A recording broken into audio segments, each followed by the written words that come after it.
My wife said, I need a break to figure myself out. No contact. She said she needed space. No contact. Time to find herself. I respected it. I loved her too much not to. But then, one quiet evening, scrolling through a feed I never cared for, I saw her tagged in a photo.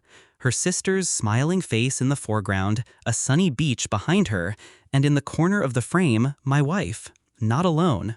His hand was wrapped around her waist like it belonged there. The caption read, "Family vacation." Family? Without me? That's when the silence she demanded started to make sense. She and I were together a decade, built a life brick by brick. She called me her anchor, her constant. We laughed about being old together.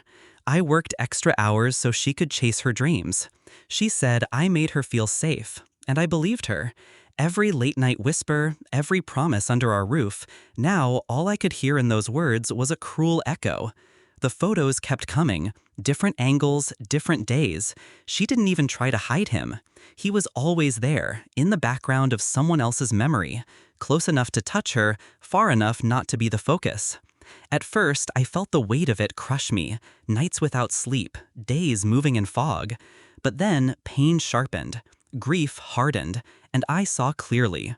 She hadn't gone to find herself. She went to lose me. And if she could plot a future without me, then I could certainly design her ending without her knowing. I didn't scream, I didn't beg, I didn't even confront her. Instead, I moved quietly. I printed screenshots, I saved every picture.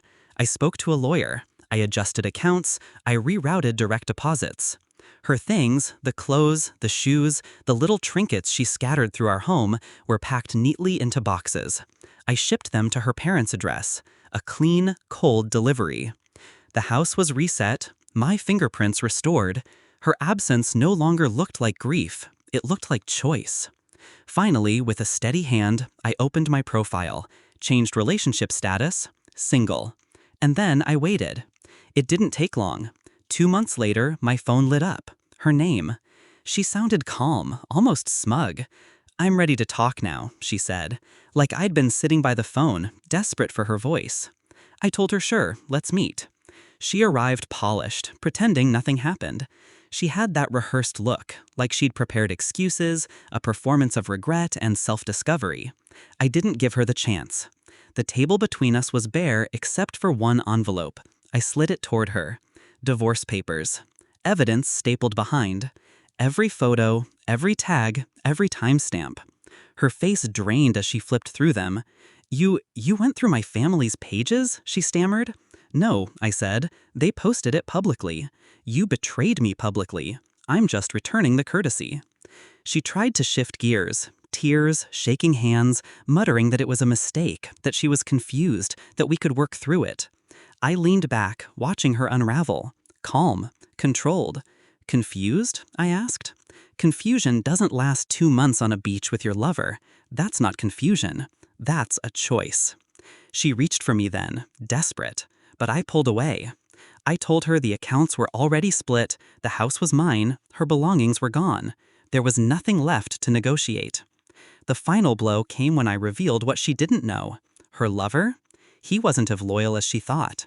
Screenshots of him messaging other women. I had gathered them too. I placed those on the table last, like the final card in a winning hand. She looked at me as if the ground had opened beneath her, her new life crumbling in real time. And all I did was stand, button my jacket, leave her there, drowning in the wreckage she built. Walking out, I didn't feel rage anymore. No shaking hands, no broken voice, just silence inside me, calm and whole. She wanted space to find herself, I gave it to her. She wanted no contact, I honored it. She wanted a new life, I let her have it, stripped of everything she thought she could keep from me. Justice wasn't loud, it wasn't violent, it was surgical, clean, final. And as I walked away, I understood something. She didn't just lose me.